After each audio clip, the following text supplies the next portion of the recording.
হে কৃষ্ণ করুণা সিন্ধু দীনবন্ধু জগৎপথে গোপেশ গোপিকা কান্ত রাধা কান্ত নমস্তুতে।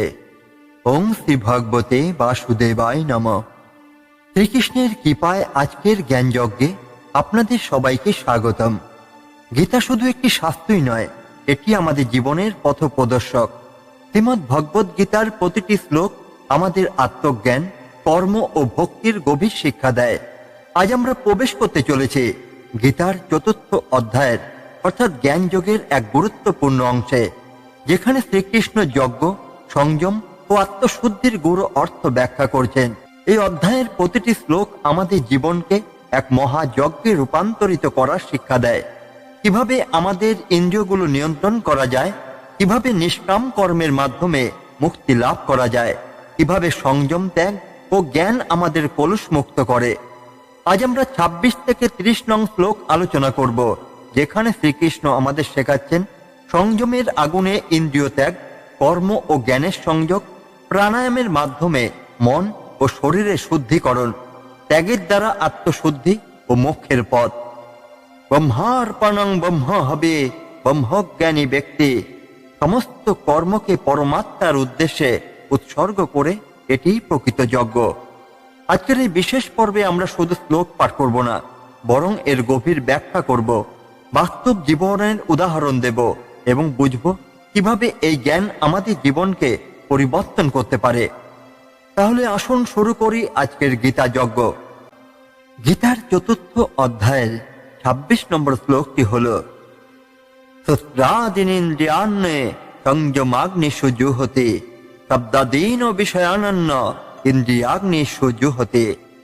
কিছু যোগী তাদের ইন্দ্রিয়গুলি সংযমের অগ্নিতে আহুতি দেন, আবার অন্যেরা ইন্দ্রিয়ের গোচর বিষয়গুলিকে ইন্দ্রিয়াগ্নিতে আহুতি দেন। এই শ্লোকে শ্রীকৃষ্ণ আত্মসংযম ও ইন্দ্রিয় নিয়ন্ত্রণের গুরুত্ব ব্যাখ্যা করছেন। এখানে দু ধরনের সাধকের কথা বলা হয়েছে।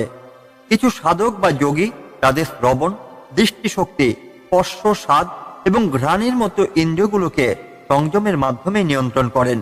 তারা ইন্দ্রিয় সুখের আকাঙ্ক্ষাকে সংযমের আগুনে আহুতি দেন, অর্থাৎ তারা শুধুমাত্র সৎ ও ধার্মিক বিষয়ে মনোনিবেশ করেন এবং অপ্রয়োজনীয় বা নেতিবাচক জিনিসগুলিকে বর্জন করেন। উদাহরণস্বরূপ, এক সত্যিকারের সাধক কখনো অপ্রয়োজনীয় কথাবার্তাই বলেন না, কানে বাজে কথা শোনেন না এবং অনর্থক বিষয় দেখতেই চান না।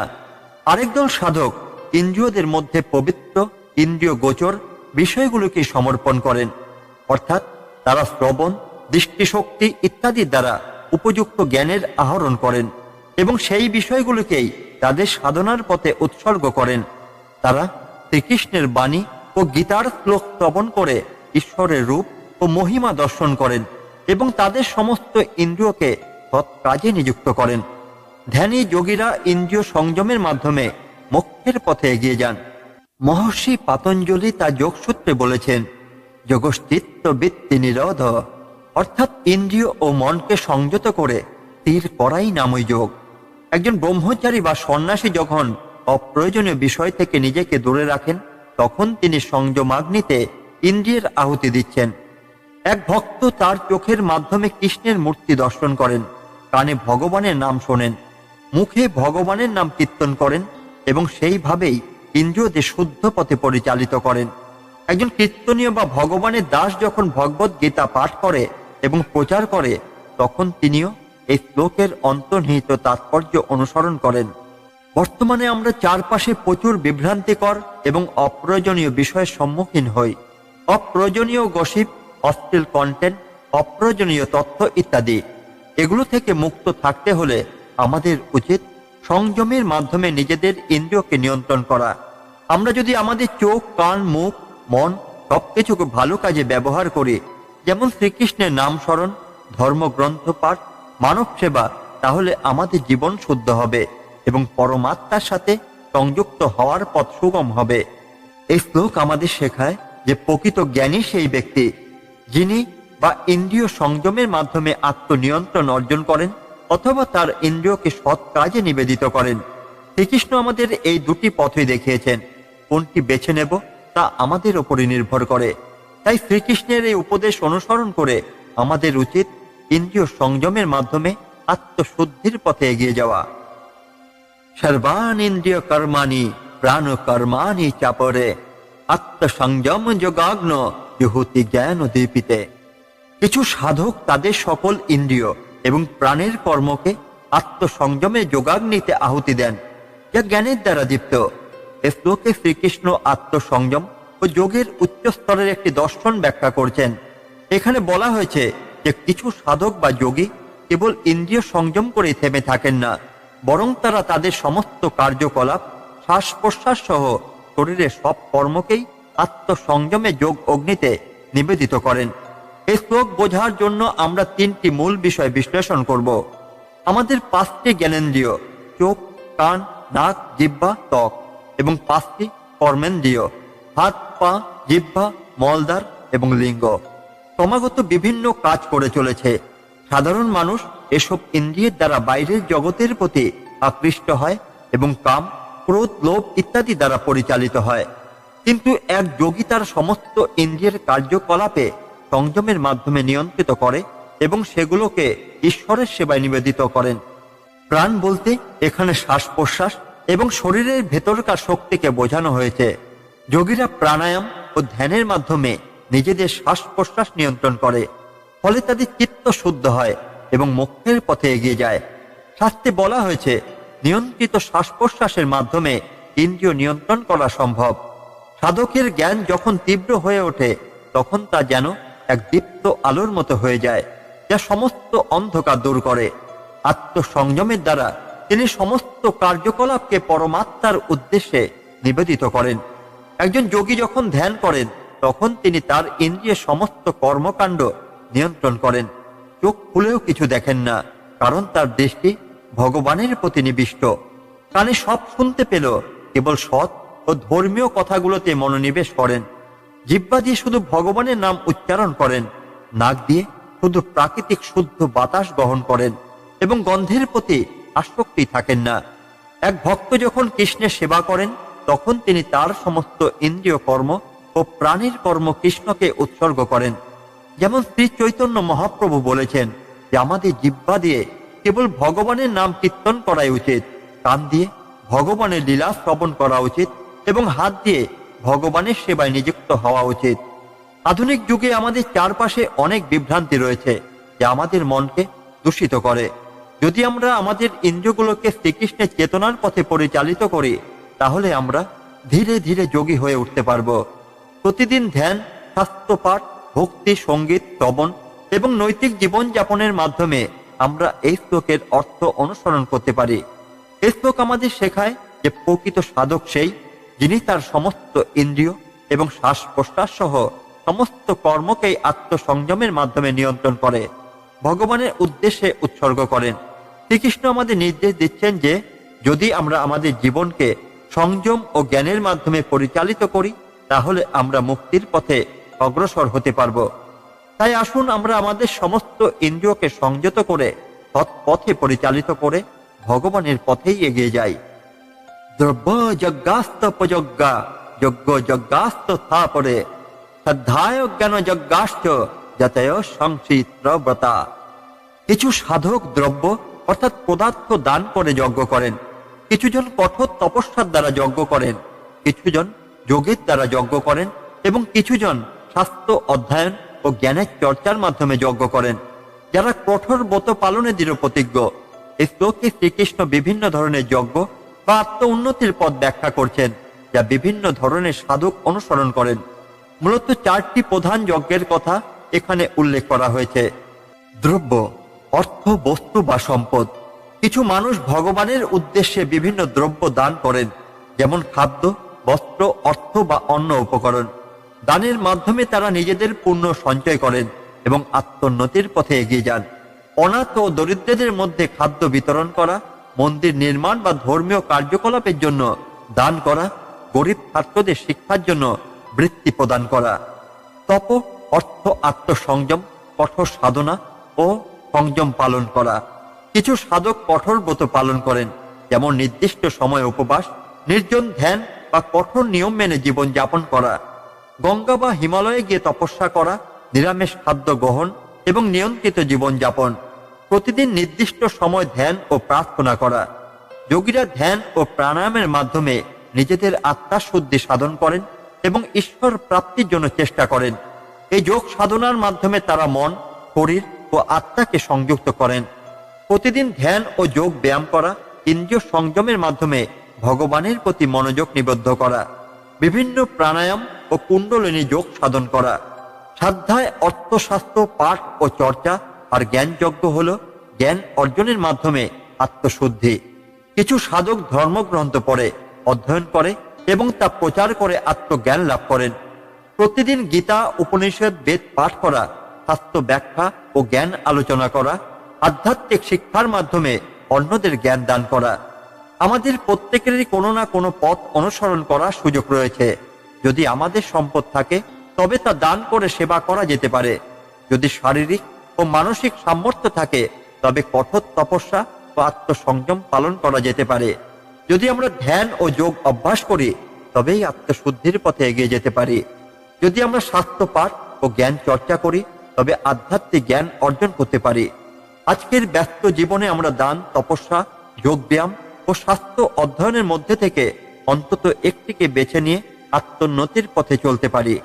নিয়মিত ধ্যান ও যোগ অভ্যাস মানসিক প্রশান্তি দেয় এবং স্ট্রেস কমায়। শাস্ত্র পাঠ ও জ্ঞান চর্চার মাধ্যমে আমাদের দৃষ্টিভঙ্গি পরিবর্তিত হয় এবং আমরা সৎ পথে চলতে উদ্ধত হই। এই শ্লোক আমাদের শেখায় যে যজ্ঞ বা আত্মোন্নতির পথ এক নয়, বরং বিভিন্ন রকমের হতে পারে। কেউ দানের মাধ্যমে, কেউ কঠোর তপস্যার মাধ্যমে, কেউ ধ্যান যজ্ঞের মাধ্যমে, আবার কেউ শাস্ত্র অধ্যয়ন ও জ্ঞান চর্চার মাধ্যমে আত্মশুদ্ধি লাভ করতে পারেন। তাই আসুন আমরা আমাদের সামর্থ্য অনুযায়ী যে কোনো এক বা একাধিক যজ্ঞের মাধ্যমে আত্মশুদ্ধি ও মোক্ষের পথে এগিয়ে যাই। অপানে জুহুতি প্রাণং প্রাণেহ পানং তথা পরে প্রাণাপান গতিরুদ্ধা প্রাণায়াম পরায়ণা অপরে নিয়তা হারা প্রাণান পানে সুজুহতে। কিছু সাধক অর্থাৎ যোগী প্রাণকে অপরাণে, বাহ্য শ্বাসকে অভ্যন্তরীণ শ্বাসে নিবেদন করেন এবং অভ্যন্তরীণ শ্বাসকে বাহ্য শ্বাসে নিবেদন করেন। অন্যরা প্রাণ ও অপারণের গতি বন্ধ করে কুম্ভক প্রাণায়ামের মাধ্যমে নিয়ন্ত্রণ করে এবং কিছুজন নিয়ন্ত্রিত আহারের মাধ্যমে প্রাণ শক্তিকে আত্মার অভ্যন্তরে নিবেদন করেন। এই শ্লোকে শ্রীকৃষ্ণ যোগ সাধনার এক বিশেষ পদ্ধতির কথা ব্যাখ্যা করছেন, যা মূলত প্রাণায়াম ও শ্বাস নিয়ন্ত্রণের মাধ্যমে আত্মা শুদ্ধি সাধনের প্রক্রিয়া। এটি রাজযোগ ও হঠযোগের অন্যতম গুরুত্বপূর্ণ অংশ। এখানে প্রাণ বলতে বোঝানো হয়েছে অভ্যন্তরীণ শ্বাস বা শ্বাস গ্রহণ। অপান বলতে বোঝানো হয়েছে বাহ্য শ্বাস বা শ্বাস ত্যাগ। কিছু সাধক বা যোগীরা শ্বাস প্রশ্বাসের নিয়ন্ত্রণের মাধ্যমে দেহ ও মনের উপর নিয়ন্ত্রণ স্থাপন করেন। এটি মূলত কুম্ভক প্রাণায়াম নির্দেশ করে, যেখানে শ্বাস প্রশ্বাস বন্ধ রেখে ধ্যান করা হয়। এই শ্বাস নিয়ন্ত্রণের মাধ্যমে শরীরের অভ্যন্তরীণ শক্তি জাগ্রত হয় এবং চেতনার বিকাশ ঘটে। যোগীরা ধ্যানের সময় দীর্ঘক্ষণ শ্বাস বন্ধ রেখে চেতনার গভীরে ডুব দেন। অনেক সাধক কুম্ভক প্রাণায়ামের মাধ্যমে দীর্ঘকালীন ধ্যান ও সিদ্ধি অর্জন করেন। নিয়ন্ত্রিত আহারের মাধ্যমে দেহ ও মনের শুদ্ধি সাধন করা হয়। অল্প পরিমাণে বিশুদ্ধ ও সাত্ত্বিক খাদ্য গ্রহণ করলে প্রাণ শক্তি সংরক্ষিত থাকে এবং মন স্থির হয়। যোগীরা নির্দিষ্ট পরিমাণে নিরামিষ ও সাত্ত্বিক খাদ্য গ্রহণ করেন। অতিরিক্ত খাদ্য গ্রহণ না করে পরিমিত আহার করলে শরীর ও মন সুস্থ থাকে। নিয়মিত প্রাণায়াম করলে মানসিক প্রশান্তি বৃদ্ধি পায় এবং স্ট্রেস ও উদ্বেগ কমে। এটি রক্তচাপ নিয়ন্ত্রণ করে, হার্টের কার্যকারিতা উন্নত করে ও রোগ প্রতিরোধ ক্ষমতা বৃদ্ধি করে। প্রতিদিন 10 থেকে 15 মিনিট করে অনুলোম, বিলোম ও কুম্ভক প্রাণায়াম অভ্যাস করা, ব্যস্ত জীবনে নিয়ন্ত্রিত খাদ্যাভ্যাস রাখা, অপ্রয়োজনীয় খাবার পরিহার করা, শ্বাস প্রশ্বাস নিয়ন্ত্রণের মাধ্যমে চিন্তা শক্তি ও মনোবল বৃদ্ধি করা। এই শ্লোক আমাদের শেখায় যে শ্বাস প্রশ্বাস নিয়ন্ত্রণের মাধ্যমে আমরা দেহ ও মনকে স্থির করতে পারি। যারা নিয়মিত যোগ, প্রাণায়াম ও সংযমে জীবনযাপন করেন তারা আত্মিক শক্তি ও চেতনাগত উন্নতি লাভ করেন। তাই আসুন আমরা নিয়মিত প্রাণায়াম, ধ্যান ও নিয়ন্ত্রিত খাদ্যাভ্যাসের মাধ্যমে আমাদের শারীরিক ও মানসিক সুস্থতা অর্জন করি। সর্বেহ পেতে যজ্ঞবেদ যজ্ঞপীত কলমশা যজ্ঞ শিষ্টামৃত ভুজ জানতি ব্রহ্ম সনাতনম। যজ্ঞ সম্পর্কে জানেন এমন সকল ব্যক্তি যারা যজ্ঞের মাধ্যমে তাদের পাপ দূর করছেন, তারা যজ্ঞের পরশ্রেষ্ঠ অর্থাৎ অমৃত সম খাদ্য ভোগ করে চিরন্তন ব্রহ্ম অর্জন করেন। এই শ্লোকে শ্রীকৃষ্ণ যজ্ঞের মহিমা ও তার ফলাফল সম্পর্কে ব্যাখ্যা করছেন। যজ্ঞ শুধু আগুনে আহুতি প্রদান নয়, এটি এক গভীর আধ্যাত্মিক প্রক্রিয়া যা মনুষ্য জীবনকে পরিশুদ্ধ ও মোক্ষের পথে পরিচালিত করে। এই শ্লোকের প্রথম অংশে বলা হয়েছে যে যজ্ঞ সম্পর্কে যারা জানেন এবং তা পালন করেন, তারা এই পবিত্র ক্রিয়ার মাধ্যমে নিজেদের কলুষ অর্থাৎ পাপ দূর করতে সক্ষম হন। যজ্ঞের প্রকৃত অর্থ কেবল বৈদিক যজ্ঞই নয়, বরং প্রত্যেক নিঃস্বার্থ কর্ম ও এক প্রকার যজ্ঞ। শিক্ষকদের নিঃস্বার্থভাবে বিদ্যা দান করা এক প্রকার যজ্ঞ। সমাজ সেবামূলক কাজ যেমন অসহায়দের সাহায্য করা, বৃক্ষরোপণ করা বা কারো জন্য আত্মত্যাগ করাও এক প্রকার যজ্ঞ। যজ্ঞে অংশগ্রহণ করলে দেহ, মন ও আত্মার পাপ ধুয়ে যায়। এখানে যজ্ঞ মানে শুধু অগ্নিহোত্রই নয়, বরং সৎকর্ম, নিষ্কাম কর্ম ও আত্মনিবেদনও যজ্ঞের অন্তর্ভুক্ত। যজ্ঞ আমাদের ভোগবিলাসী মনোভাবকে নিয়ন্ত্রণ করতে শেখায়। গীতা পাঠ ও তার শিক্ষা গ্রহণ নিজেকে শুদ্ধ করার এক প্রকার যজ্ঞ। উপবাস বা ব্রত পালন, যেখানে নিজের সংযমের মাধ্যমে শুদ্ধি অর্জিত হয়, সেটিও এক প্রকার যজ্ঞ। যজ্ঞের মাধ্যমে অর্জিত জ্ঞান, অভিজ্ঞতা ও আশীর্বাদ অমৃতের মতো। যজ্ঞের পর যা অবশিষ্ট থাকে তা শুদ্ধ, যা গ্রহণ করলে আত্মা পবিত্র হয়। এই অমৃত শুধুমাত্র খাদ্যই নয়, বরং ঈশ্বর প্রাপ্তির আনন্দ নির্দেশ করে। একজন কৃষক যজ্ঞসম কৃষিকর্ম করে তার ফসলের কিছু অংশ ঈশ্বরকে উৎসর্গ করেন এবং অবশিষ্ট অংশ গ্রাস করেন। শ্রমিক নিজের কর্মকে যজ্ঞরূপে গ্রহণ করে তার প্রাপ্ত বেতনকে সৎভাবে ব্যয় করে এবং এই জীবনযাপনে তার জন্য যজ্ঞ শিষ্টামৃত হয়। যজ্ঞের মাধ্যমে মানুষ চিরন্তন ব্রহ্মের দিকে এগিয়ে যায়। শাস্ত্রে বলা হয়েছে যজ্ঞ শুদ্ধ আত্মারাই ব্রহ্ম জ্ঞান লাভ করতে পারেন। যারা নিষ্কাম কর্ম ও যজ্ঞের মাধ্যমে জীবন অতিবাহিত করেন, তারা পুনর্জন্ম থেকে মুক্ত হয়ে চিরস্থায়ী ব্রহ্মলোক লাভ করেন। যোগীরা তাদের জীবনকে যজ্ঞের মতো পরিচালনা করে ব্রহ্মস্বরূপ জ্ঞান লাভ করেন। যারা সম্পূর্ণ ভক্তি ভরে ঈশ্বরের সেবা করেন, তারা আত্মশুদ্ধি লাভ করে পরম সত্যের উপলব্ধি করেন।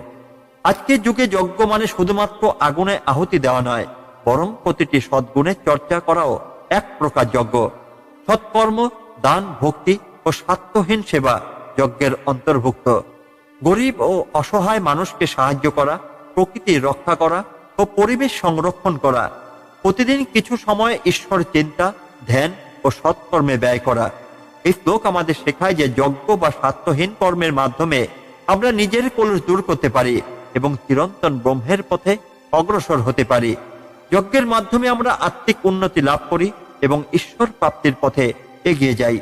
তাই আসুন আমরা প্রত্যেকটি কর্মকে যজ্ঞরূপে গ্রহণ করি, আমাদের জীবনকে শুদ্ধ করি এবং পরম সত্যের দিকে এগিয়ে যাই। প্রাচীন ভারতের এক শান্ত ও সমৃদ্ধ রাজ্য বিদর্ভ।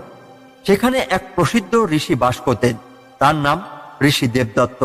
তিনি ছিলেন জ্ঞান ও তপস্যায় অতুলনীয়। তার আশ্রমে বহু শিষ্য শিক্ষা লাভ করত। একদিন এক যুবক নাম সৌমিত্র আশ্রমে এলেন। তিনি ছিলেন এক ধনী বণিকের পুত্র, কিন্তু সংসারে অতৃপ্তি বোধ করছিলেন। তিনি ঋষিকে বললেন, গুরুদেব, আমি শাস্ত্র পড়েছি, গীতাও পড়েছি, কিন্তু যজ্ঞের প্রকৃত অর্থই বুঝতে পারছি না। শুধু অগ্নিতে আহুতি দেওয়াই কি যজ্ঞ? গীতায় তো বলা হয়েছে যজ্ঞ শুদ্ধ করে, কিন্তু কিভাবে? ঋষি দেবদত্ত মৃদু হাসলেন ও বললেন, যজ্ঞ মানে শুধু অগ্নিহোত্রই নয়, বরং জীবনযাপন, কর্ম, আত্মত্যাগ সবকিছুই যজ্ঞ হতে পারে। তোমার উত্তর পেতে হলে তোমাকে 5টি যজ্ঞ সম্পন্ন করতে হবে। প্রস্তুত আছো? প্রথমে ঋষি সৌমিত্রকে এক নির্জন জঙ্গলে নিয়ে গেলেন। সেখানে এক প্রবীণ সাধু ধ্যান করছিলেন।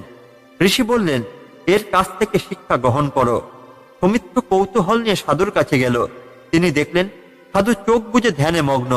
তার সামনে সুস্বাদু ফল রাখা, কিন্তু তিনি ভোগও করছেন না। সাধু বললেন, আমি আমার ইন্দ্রিয়গুলোর নিয়ন্ত্রণ শিখেছি। খাদ্য, শব্দ, দৃশ্য, স্পর্শ এসবের আকর্ষণ থেকে মুক্ত হওয়াই প্রকৃত যজ্ঞ।